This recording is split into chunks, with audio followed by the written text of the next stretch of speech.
Hello বন্ধুরা, আমার নতুন একটা ভিডিওতে তোমাদের সবাইকে স্বাগত। আশা করি সবাই খুব ভালো আছো, সুস্থ আছো। রাতের কিছু বেঁচে যাওয়া ভাত ছিল, ভাবলাম ভাজা ভাত করা যাক।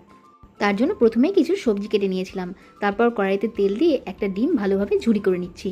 তোমরা চাইলে এটা শুধুমাত্র সবজি দিয়েও করতে পারো।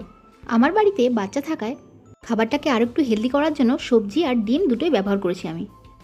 এরপর কড়াইতে যে তেলটা বেঁচেছিল তার মধ্যে কুচি করা পেঁয়াজ দিয়ে ভালো করে ভেজে নেব। পেঁয়াজটা ভালো করে ভাজা হয়ে গেলে এর মধ্যে দিয়ে দেবো কিছু পরিমাণ সবজি, যেমন গাজর, বিনস আর ক্যাপসিকাম। পরিমাণ মতো নুনও অ্যাড করে দেবো তাতে। এরপর সবজিটা ভালো করে আমি ভেজে নেব যতক্ষণ না পর্যন্ত একটু সেদ্ধ হয়ে যায়। এরপর সবজিটা ভালো করে ভেজে নিয়ে আমি এর মধ্যে দিয়ে দেবো রাতের বেঁচে থাকা ভাতটা। এর মধ্যে একে একে দিয়ে দেবো নুন, কিছু পরিমাণ চিনি আর ভাজা ডিমটা। তোমরা এখানে ঝালটাও অ্যাড করে নিতে পারো, কিন্তু আমি দিইনি। সব কিছু একসাথে মিশিয়ে নিয়ে তৈরি হয়ে যাবে আমাদের ভাজা ভাত।